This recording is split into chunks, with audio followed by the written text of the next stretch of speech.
Assalamualaikum warahmatullahi wabarakatuh. Selamat pagi anak-anak, eee, bagaimana kabarnya? Ibu harap kabarnya baik-baik semua ya. Kalau misalkan ada yang sakit, kita doakan semoga cepat sembuh dan bisa mengikuti pembelajaran seperti seperti bagaimana mestinya. Dan, semoga pembelajaran hari ini diberi kelancaran dan kemudahan selama pembelajaran berlangsung.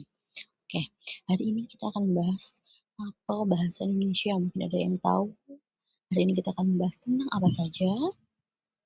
Tidak ada yang tahu? Oke, kita akan membahas tentang kegiatan kegemaranku. Di situ ada pembelajaran tentang apa saja sih? Yang pertama ada kata penghubung, huruf kapital dan juga tanda titik. Yang kedua, menceritakan pengalaman. Yang ketiga ada cerita rakyat dan di sana nanti ada unsur-unsur intrinsiknya juga. Yang keempat ada, eee teks petunjuk bergambar, dan yang kelima nanti ada informasi dalam brosur. Nah, yang pertama kita akan membahas tentang kata penghubung dulu. Yang Ibu jelaskan cuma ada dua ya, jadi kata penghubung dan juga kata penghubung tetapi. Dan kata penghubung dan digunakan untuk menambahkan hubungan penambahan. Contohnya Daniel suka makan buah semangka dan buah melon. Kok bisa ada kata dan, Bu? Karena itu menambahkan hubungan penambahan, yakni, Daniel bukan hanya suka buah semangka, tetapi dia juga, menyukai buah melon. Yang kedua ada kata penghubung tetapi. Kata penghubung tetapi digunakan untuk menandakan hubungan yang berlawanan. Contohnya, Rama ingin pergi ke kebun binatang, tapi cuaca sedang hujan deras. Nah, menandakan hubungan yang berlawanan seperti apa? Ini kan, Rama ingin pergi ke kebun karena tidak bisa tidak bisa ke kebun binatang, ke tidak bisa ke kebun binatang karena cuacanya sedang hujan deras. Jadi ada hubungan berlawanan kenapa Rama kok tidak jadi ke kebun binatang, seperti itu.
Nah, yang ketiga ada penggunaan huruf kapital.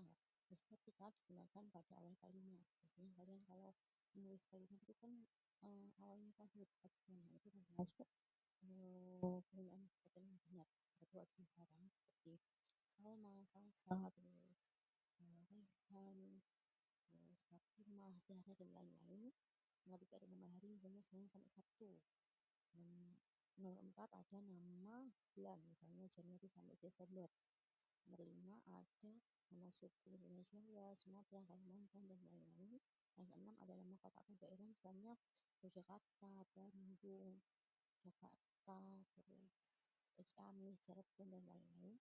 Yang ketujuh ada nama agama, misalnya Islam, Kristen, Hindu, Buddha, Konghucu, dan lain sebagainya.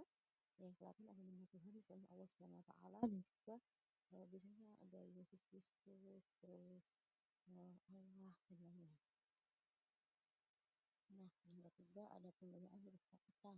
Huruf kapital digunakan pada awal kalimat. Biasanya kalian kalau menulis kalimat itu kan awalnya kan huruf kapital. Nah, itu termasuk penggunaan huruf kapital yang benar. Itu ada barang seperti Salma, Salsa, terus Raihan, terus Fatimah, Zahra, dan lain-lain. Yang ketiga ada nama hari, misalnya Senin sampai Sabtu. Dan nomor 4 ada nama bulan, misalnya Januari sampai Desember. Nomor 5 ada nama suku, misalnya Jawa, Sumatera. Nah, yang ketiga ada menceritakan pengalaman.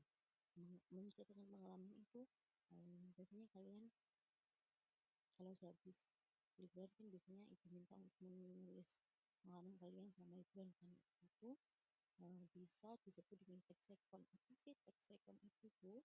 Teks rekon adalah teks yang menceritakan peristiwa yang telah terjadi atau menceritakan pengalaman. Nah, pengalaman sendiri terbagi dua, yakni pengalaman menyedihkan dan juga pengalaman menyenangkan. Pengalaman menyedihkan contohnya seperti apa sih?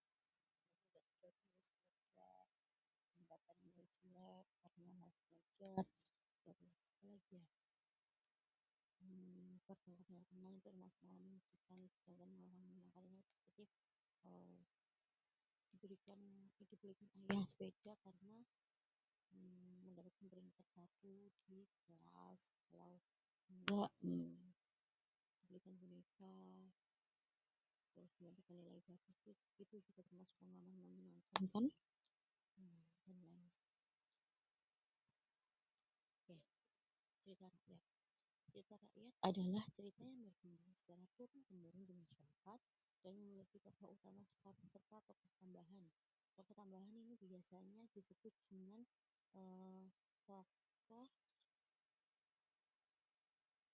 tokoh yang tidak hadir dari awal sampai akhir, itu yang kayak beberapa kali saja, jadi nggak urut antara tidak urut dari awal sampai akhir seperti itu.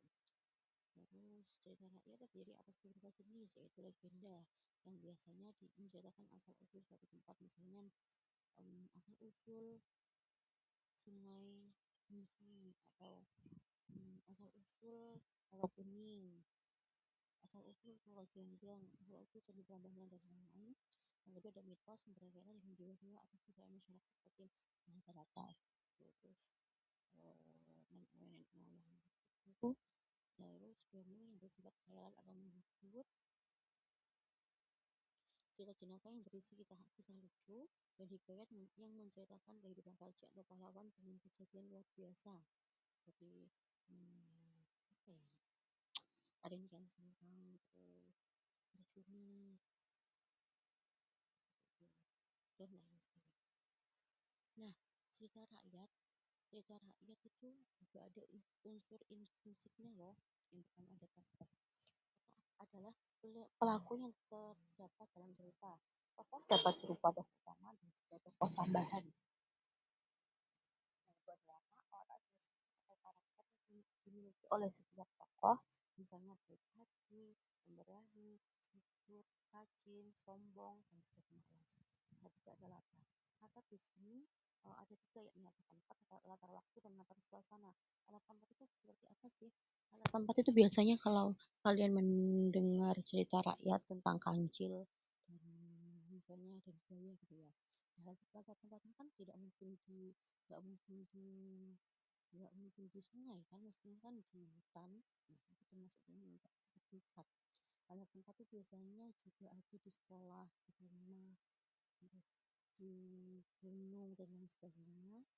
Kalau terkait latar waktu, biasanya itu latar waktu itu pagi hari, siang hari, sore hari, malam hari. Nah, kalau latar suasana itu biasanya misal kancil dikejar buaya gitu ya, itu kan rasanya menegangkan, jadi termasuk latar suasananya itu menegangkan.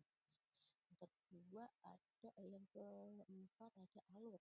Alur adalah urutan jalannya peristiwa dalam cerita, mulai dari awal sampai akhir masalah hingga penyelesaian. Biasanya itu alur ada dua, yaitu alur mundur dan alur maju. Alur maju biasanya kejadiannya dari awal ke akhir. Kalau latar mundur itu biasanya diawali dengan kata pada pada zaman dahulu termasuk eee, termasuk dari alur mundur atau kalau enggak biasanya pada kala itu, nah itu termasuk alur mundur. Yang ke yang terakhir ada amanat. Amanat itu, amanat adalah pesan atau nilai yang ingin disampaikan penulis kepada pembaca melalui cerita seperti pentingnya kejujuran, saling menghormati, saling menghargai, tidak boleh bohong, tidak boleh bertengkar, tidak boleh memandang orang sebelah mata dan lain-lain. Nah, yang keempat ada teks petunjuk bergambar. Kalau biasanya kalian kalau nggak asing itu teks prosedur. Teks petunjuk bergambar adalah teks yang berisi langkah-langkah atau cara melakukan suatu kegiatan yang disertai dengan gambar.